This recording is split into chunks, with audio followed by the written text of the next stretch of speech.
சட்டம் மாறி வந்து மண்ணை முட்டும் காலில் சூழ்ந்து கைகள் தட்டும் வாழியவே தென்னவராட்சி திசைகள் எட்டும் நம்மவராற்றல் விண்ணை முட்டும் எட்டு திக்கும் முரசு கொட்டும் வாழியவே. அவளை பிடித்து இழுத்து சென்றவன் யார்? உண்மையிலேயே தீய நோக்கத்தோடு தான் அவளை இழுத்து சென்றானா, அல்லது அவர்களுக்குள் பிடக்கம் ஏற்பட்டு சுணக்கம் இல்லாமல் இணக்கம் ஏற்படுவதற்காக இப்படி செய்தானா? போதும், நிறுத்து. இணக்கம் சுணக்கம் என்றெல்லாம் நீ வார்த்தை விளையாட்டு நடத்துவது எந்த கணக்கு என்று எனக்கு புரிகிறது. நீ என்னதான் சொல்ல வருகிறாய்? அந்த கயவனிடமிருந்து பெண்ணை காப்பாற்றியவர் அவர்தான் என்றால் அவனையே அவர் பிடிக்கவில்லை, அவனை சிறைப்படுத்தி தங்கள் முன்னால் ஏன் கொண்டு வந்து நிறுத்தவில்லை?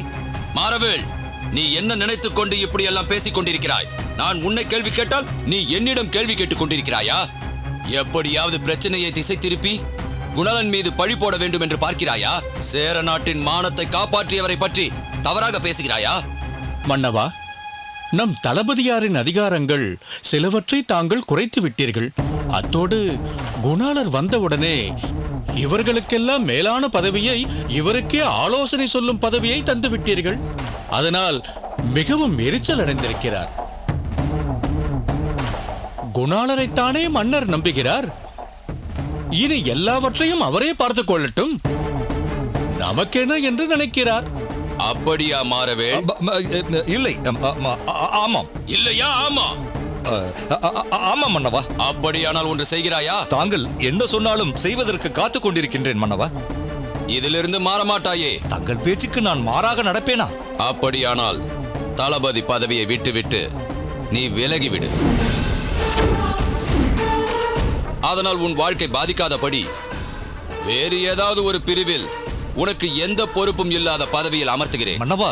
பிறகு விருப்பம் இல்லாமல் ஒருவர் பொறுப்பில் இருப்பது எனக்கும் நல்லதல்ல, இந்த நாட்டிற்கும் நல்லதல்ல. அதனால் தான் சொல்கிறேன், ஈடுபாடு இல்லாமல் நீ ஏன் இந்த பதவியில் இன்னமும் நீடித்திருக்க வேண்டும்? நான் விலக்க வேண்டிய அவசியம் இல்லாமல் நீயே விலகிவிடு. என்னை மன்னித்து விடுங்கள் மன்னவா. இனிமேல் நான் இப்படியெல்லாம் நடந்து கொள்ள மாட்டேன். தவறு நடந்த இடத்திற்கு சென்று எப்படியாவது அதை சரி செய்வதற்கு முயற்சி செய்கிறேன். இனிமேல் இப்படி ஒரு சூழ்நிலை எப்பொழுதுமே நடைபெறாத அளவிற்கு நான் பார்த்துக் கொள்கிறேன் மன்னவா. நல்லது. அப்படி ஒரு நிலை வராமல் எச்சரிக்கையாக இரு. இதுவே முதலும் கடைசியுமாக இருக்கட்டும். இனி இந்த சேர நாட்டில் எங்கும் எப்பொழுதும் எவருக்கும் இப்படி ஒரு பிரச்சனை ஏற்படாதபடி எச்சரிக்கையாக பார்த்துக்கொள். மாரவேல், நம்மை விட திறமைசாலிகளை பார்க்கும்போது நாம் அவர்களது திறமையை பயன்படுத்திக் கொள்ள வேண்டும். அதை விடுத்து அவர்கள் மீது பொறாமைப்பட தொடங்கினால் நம்மிடம் எஞ்சி நிற்கும் ஆற்றலும் மிஞ்சாமல் போய்விடும். குணாளன் எவ்வளவு திறமைசாலி என்பதை உன் வீரர்களை எல்லாம் பந்தாடி உன்னையும் செயலிழக்க செய்த போது நீ புரிந்து கொண்டிருக்க வேண்டும். அதை விடுத்து ஏன் அவரை பார்த்து பொறாமைப்படுகிறாய்? ஆயுதங்களை கையாள்வதில் உள்ள மேலும் சில நுணுக்கங்களை அவரிடமே கற்றுக்கொள். வஞ்சத்தை விடுத்து நெஞ்சத்தில் அன்பு கொண்டவனாக அவரிடம் நெருங்கு. அவர் வஞ்சகம் இல்லாமல் உனக்கு அனைத்தையும் கற்றுத் தருவார். வாருங்கள் பிரதானியாரே.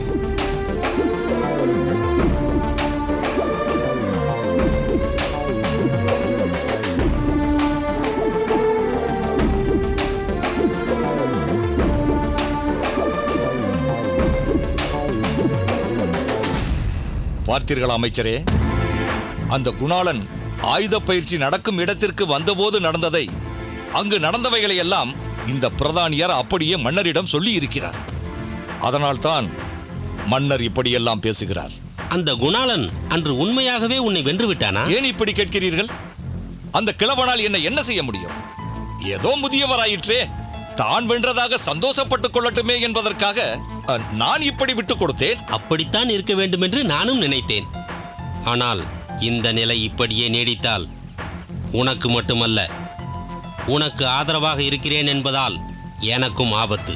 என்ன செய்ய வேண்டும் என்று சொல்லுங்கள். நாம் இருவரும் தொடர்ந்து இதே பதவியில் நிலை பெற்றிருக்க வேண்டுமானால் தந்தையும் மகளுமாக வந்திருக்கும் அந்த இருவர் மீதும் ஏதாவது பழியை போட்டு மன்னரே அந்த இருவரையும் விரட்டி அடிக்கும்படி செய்ய வேண்டும். அதுதான் சரி. குணாளன், அருந்ததி, விரைவில் உங்கள் அரண்மனை வாழ்விற்கு தீ வைக்கிறேன். பிறகு இந்த மாறவேல் யார் என்பதை நன்றாக புரிந்து கொள்வீர்கள்.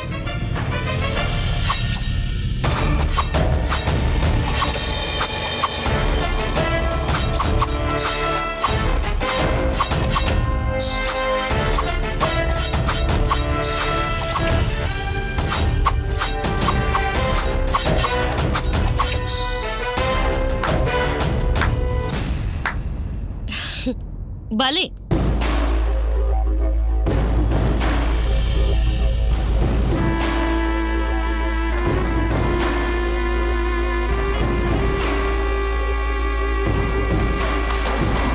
வாருங்கள் தாயே. என் வாழ்வீச்சு அவ்வளவு அருமையாகவா இருக்கிறது? பலே என்று கைத்தட்டினீர்களே. எதிரியே இல்லாமல் இவ்வளவு பிரமாதமாக வாழ் சுழற்றுகிறாயே, இந்த திறமை வேற யாருக்கு வரும்? என்ன தாயே இப்படி சொல்கிறீர்கள்? பிறகென்ன, மங்கம்மா என்ற ஒருத்தி சோழ நாட்டில் நமக்கு மிகவும் துணையாக இருந்தவள் இன்று பாண்டிய நாட்டிற்கு வந்திருக்கிறாளே, அவளை தேடி சென்று பார்த்து நலம் விசாரிப்போம். அவரே இவ்வளவு தூரம் வந்திருக்கிறாரே, நிச்சயம் ஏதேனும் காரணம் இருக்க வேண்டுமே, அது என்னவென்று கேட்போம் என்றெல்லாம் உனக்கு தோன்றியதா? தவறாக நினைக்காதீர்கள். நான் உங்களிடம் பேச வேண்டியவை நாம் தனியாக உரையாட வேண்டிய விஷயங்கள். நீங்களோ நான் பார்க்கும் நேரத்திலெல்லாம் மன்னரும் மகாராணியாரும் உடன் இருக்கிறார்கள், அல்லது அழகம்மையார் அவரது குடும்பத்தார் என்று உடன் இருக்கிறார்கள். உங்களை சற்று நேரம் கூட தனியாக இருக்க விடுவதில்லை. உங்களிடம் பேசுவதையே ஒரு வாய்ப்பாக கருதுகிறார்களே. உங்களை சுற்றி எப்போதும் ஒரு கூட்டம் இருக்கிறதே. நான் எங்கு சென்றாலும் அப்படித்தான். எப்போதும் என்னை சுற்றி யாராவது இருந்து கொண்டேதான் இருப்பார்கள். நான் முந்தி நீ முந்தி என்று போட்டி போட்டுக்கொண்டு பேச வருவார்கள். அது போகட்டும். இப்படி இந்த பாண்டிய நாட்டில் நீ தனியாக வெட்டியாக வாள் சுழற்றிக் கொண்டிருக்கிறாயே, நியாயமாக நீ எப்படி இருக்க வேண்டும்? நீங்கள் என்ன சொல்ல வருகிறீர்கள் என்று புரியவில்லை. புரியாமல் தானே உனக்கு கிடைத்த மிகப்பெரிய வாய்ப்பை இழந்து விட்டு நிற்கிறாய். இங்கு இளம் வழுதிக்கு மனைவியாகி ஆட்சி செலுத்த வந்தாளே அந்த மலர்கொடி, அவள் எங்கே இருந்திருக்க வேண்டும்? அவளை நீ மணந்திருந்தால் உன் வாழ்க்கை எப்படி இருந்திருக்கும்? எவ்வளவு பெரிய வாய்ப்பை நான் உனக்கு ஏற்படுத்தி தந்தேன், அதை உன்னால் பயன்படுத்திக் கொள்ள முடியவில்லையே. நடந்தவை அனைத்தும் உங்களுக்கு தெரிந்திருந்தும் இப்படி கேட்கிறீர்களே. சொல்லப்போனால் நானாக மலர்கொடியை நாடி செல்லவில்லை. அவள்தான் முதலில் என்னிடம் வந்து தன் காதலை சொன்னாள். கனி நாம் தட்டி பறிக்காமலே நம் மடியில் வந்து விழுகின்றதே என்று நினைத்தேன். அதற்கு பிறகுதான் எங்கள் விஷயம் உங்களுக்கு தெரிந்தது. மன்னர் நிச்சயம் இதற்கு அனுமதிக்க மாட்டார். எங்காவது ஓடி சென்று திருமணம் செய்து கொள்ளுங்கள், பிறகு வேறு வழியின்றி ஏற்றுக்கொள்வார் என்றீர்கள்.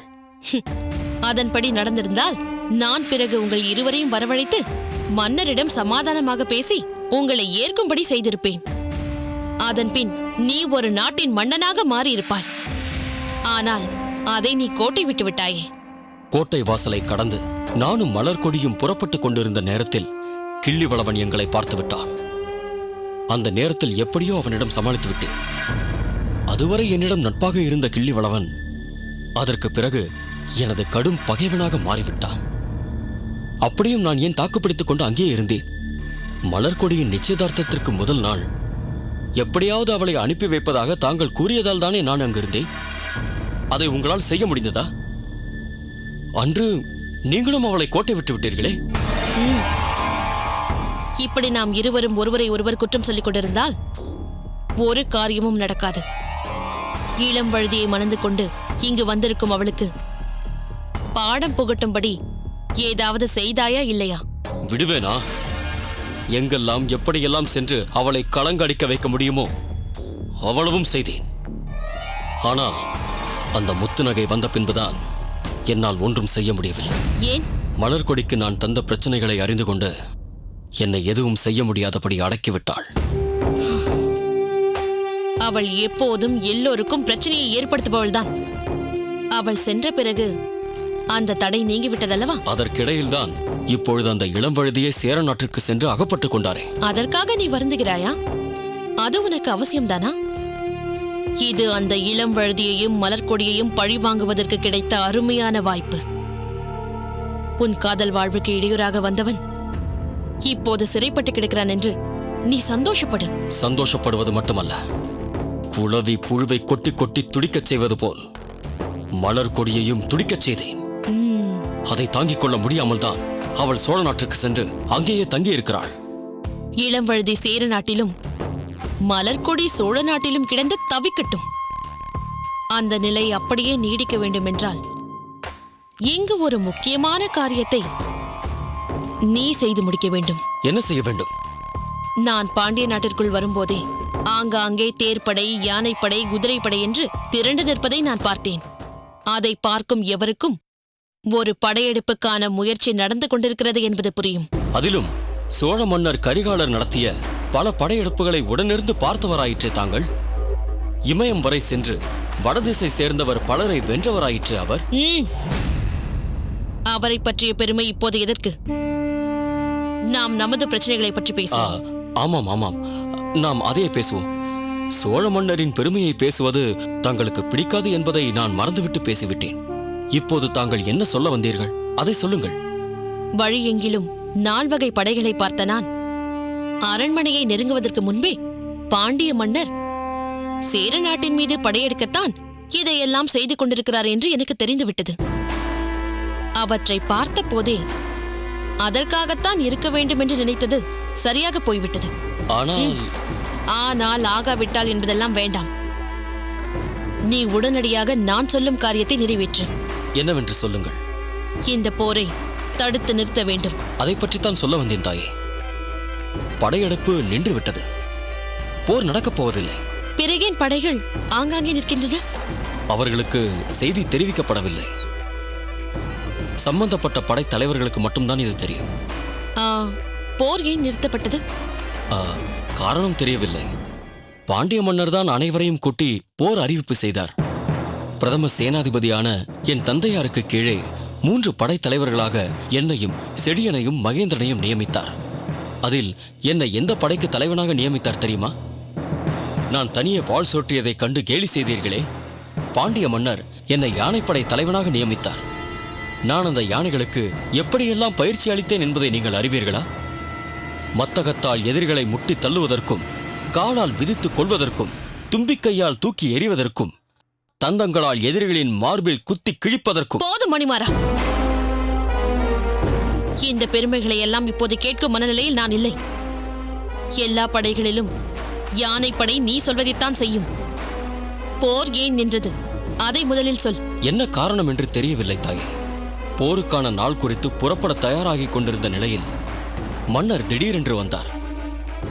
இப்போது போர் வேண்டாம் என்று சொல்லி யுத்த முயற்சிகளை நிறுத்தும்படி கூறிவிட்டார். தினவெடுத்த தோள்களுக்கு தீனி கிடைத்து விட்டது என்று போருக்காக காத்திருந்த நாங்கள் ஏமாந்து போனோம். தோல் தினவெடுத்ததென்றால் நீ சுழற்றினாயே வாழ், அதை வைத்து கீறிக்கொள், சரியாகிவிடும். தாயே, என்னவாயிற்று? ஏன் இப்படி திடீரென்று கோபித்துக் கொள்கிறீர்கள்? எனக்கு புரியவில்லை. பிறகென்ன? ஒரு பெரும் யுத்த முயற்சி நடந்து அது நிறுத்தப்பட்டதென்றால் அது எவ்வளவு பெரிய விஷயம். அதற்குள் நீ எந்த வகையிலாவது முயற்சி செய்து அந்த ரகசியத்தை கண்டுபிடித்திருக்க வேண்டாமா? ஆம் தாயே. அது தெரிந்தால்தானே அதற்கு மாறாக நாம் ஏதாவது செய்ய முடியும். ஆம் தாயே.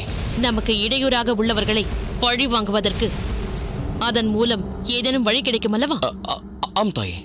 மணிமாறா, உனக்கு என்ன தலையாட்டும் பொம்மை என்றால் மிகவும் பிடிக்குமா என்ன? ஆம் தாயே. இல்லை இல்லை, ஏன் இப்படி கேட்கிறீர்கள்? பிறகென்ன, எல்லாவற்றிற்கும் ஆமாம் ஆமாம் என்று தலையாட்டி பொம்மை போல் தலையாட்டுகிறாயே. முதலில் நான் கேட்பதற்கு பதில் சொல். என்ன தாயே? பார்த்திபனோ முத்துநகையோ இங்கு வந்தார்களா? இல்லையே. உனக்கு தெரியாமல் வந்து மன்னரை சந்தித்து விட்டு சென்றிருக்கலாம் அல்லவா? அதற்கு வாய்ப்பே இல்லை. ஆனால் நீங்கள் சொல்வது போல் போரை நிறுத்திய காரணத்தை நாம் அறியத்தான் வேண்டும். நீங்கள் இங்கு எடுக்கும் எல்லா முயற்சிகளுக்கும் நான் தங்களுக்கு துணையாக இருப்பேன். நான் மட்டுமல்ல, வீரபாகு மைந்தன் மகேந்திரனும் நம் செயலுக்கு துணையாக இருப்பான். அப்படி இருந்தால் நல்லதுதான். ஆனால் அவனுக்கு என் தோழி மாதுரியை அழைத்துக் கொண்டு ஊர் சுற்றுவதற்கே நேரம் போதவில்லையே. அவன் எங்கு துணையாக இருப்பான்?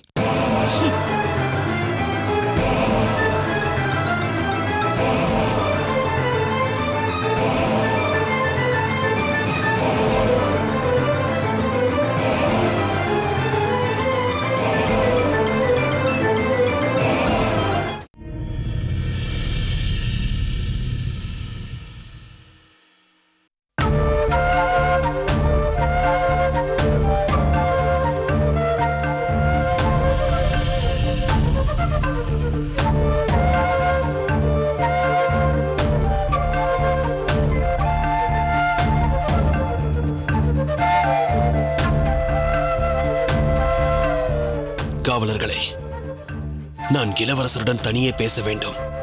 நீங்கள் இருவரும் வெளியே சென்று காவல் நில்லுங்கள். என் மகள் அருந்ததியை தவிர வேறு யாரையும் உள்ளே அனுமதிக்க வேண்டாம். உத்தரவு.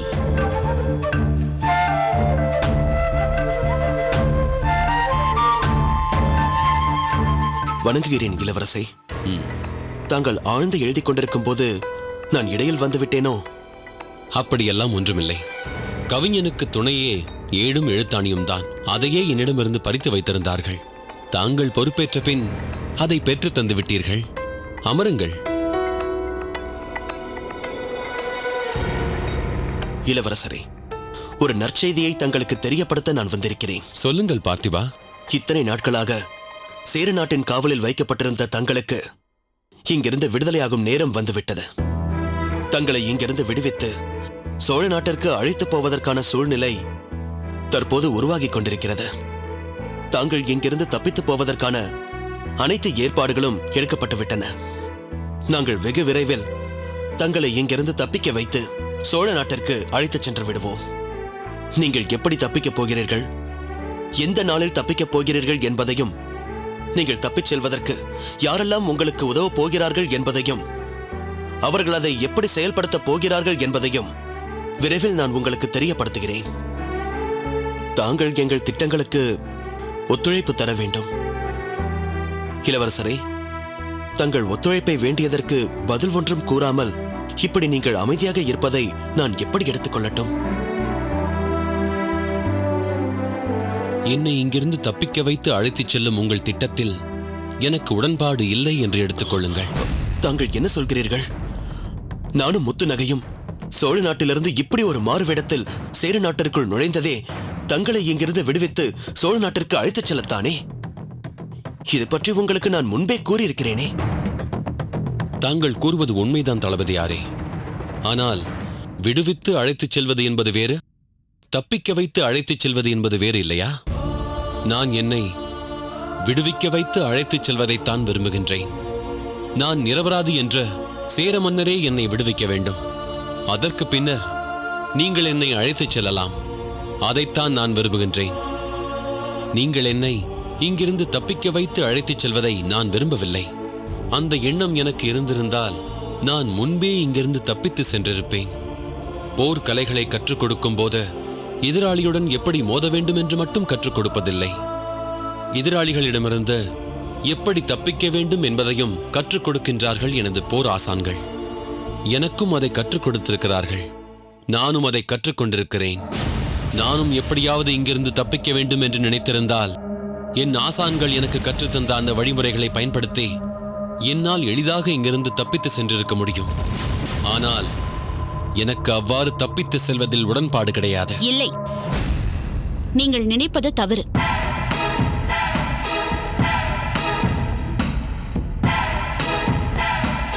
வணங்குகிறேன் இளவரசரே.